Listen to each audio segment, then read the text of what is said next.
पत्र गीता भगवान का 199। मेरा घर सारा सृष्टि है या एक दो शहर।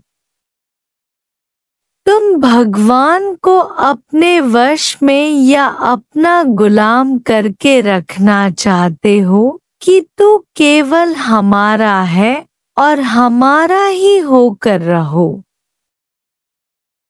पर निराकार के पास तो बहुत इंसाफ है।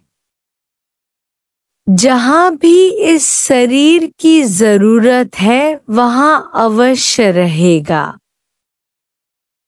न तुम्हारी न मेरी इच्छा चलेगी।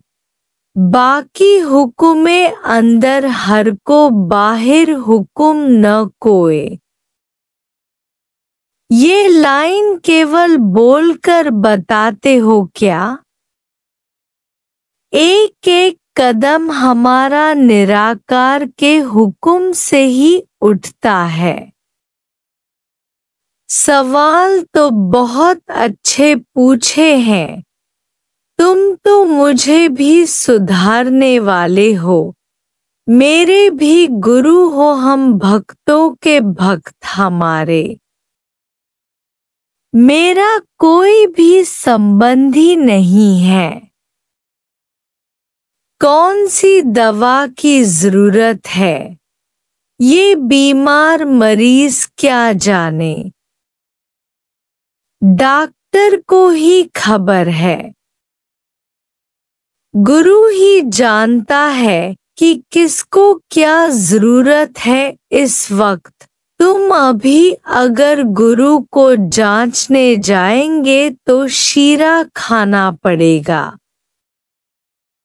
गुरु मानने से पहले भले ही उसे जांचो, पर भगवान मानने के बाद उसके कर्मों में जाएंगे तो अपना उद्धार भूल जाएंगे। गुरु को मानुष जानते जन्म जन्म होए स्वान, निर्दोष पर दोष लगा देंगे। तुम इतने बड़े हो जाओ कि गुरु के हर कर्म से गुरु को जानो कि ये बात कहाँ से बोली है। गुरु के इस कर्म के पीछे क्या राज है। तुम मुझे कर्ता समझते हो क्योंकि तुम खुद अभी अकर्ता नहीं हुए हो।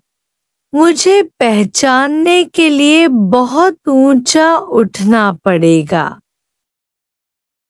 एवं ऊंचा होवे कोई तिस ऊंचे को जाने सोई। अब जल्दी ही लग जाओ अपने उद्धार में। घड़ी एक विसरु राम कूण तो ब्रह्मा हत्या मोहे होए। ये कसम उठाकर भी भूल गए हो, इसलिए आने जाने के झंझट में पड़े हो। इसके बाद यह बात ही भूला दो, मेरे में आना जाना जन्म मरण होता ही नहीं है। आत्मा में गृहस्थ, संन्यास, ब्रह्मचर्य, वर्ण आश्रम होता ही नहीं है। ये निश्चय करो कि वो आत्मा तुम स्वयं है। अपने अंदर खजाना भूरो और वो बैठकर लूटो। अपनी कुर्सी से बार बार उतर मत जाओ।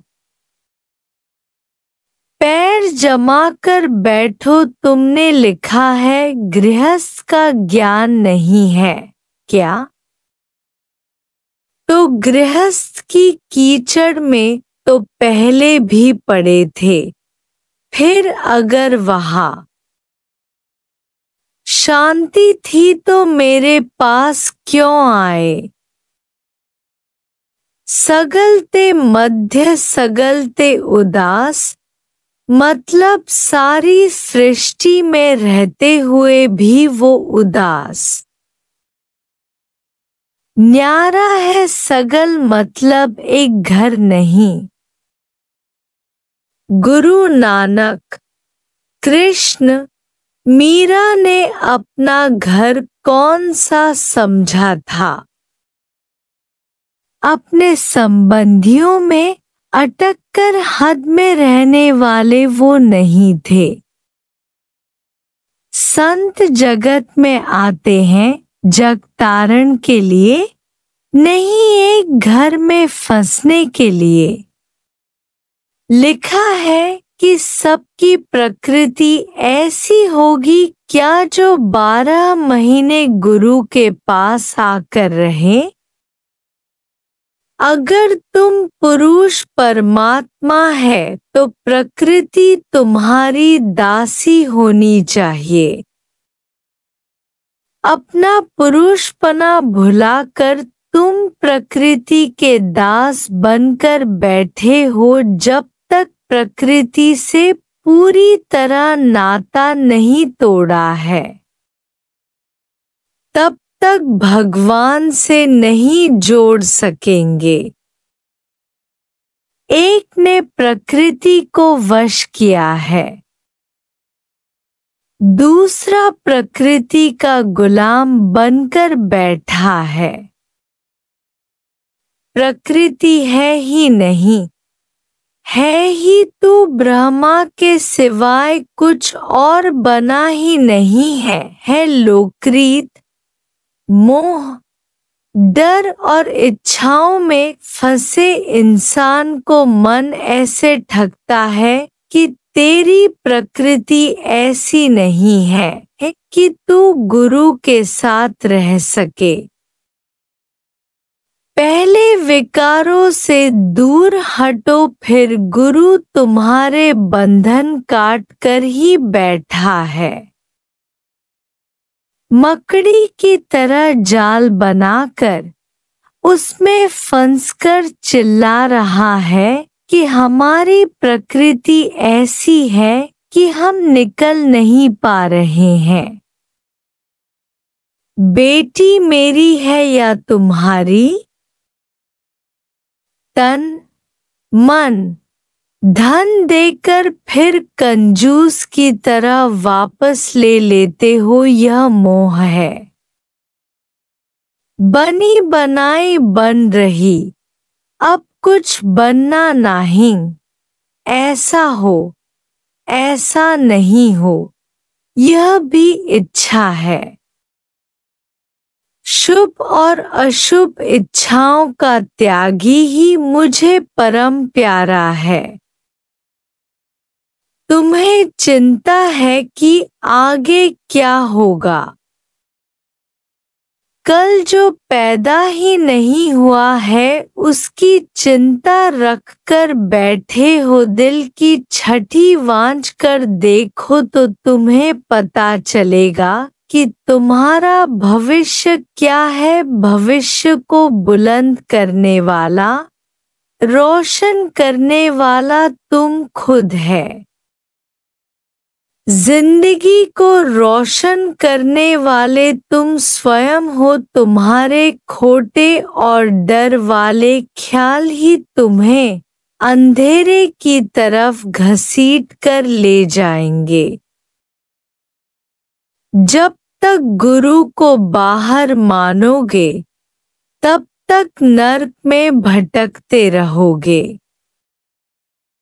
अपने सच्चे धर्म में पक्के रहो कि मैं क्या हूँ, तो आधि व्याधि, उपाधि सभी रोगों से छूट जाएंगे। अहंकार का रोग ही सभी रोगों की जड़ है और ओम सद्गुरु प्रसाद ही सभी रोगों की दवा है। ये दवा आजमाएंगे सो पहले से भी तगड़े हो जाएंगे। धीरज मन में धर मेरे मन कबूतर, गुरु इंसाफ करने वाला जज है। अंधे मोह वाली दया नहीं करता है। उसको तुम कठोर दिल वाला समझते हो यही पाप है। गुरु जैसा दयावान न कोई हुआ है न होगा। जब तक कोई बात नहीं हुई है तब तक उसके पहले उसका ख्याल करना भी पाप है। निराकार पर विश्वास रखो, वो तुम्हें कभी नहीं छोड़ेगा और सुख तुम्हारी गीता।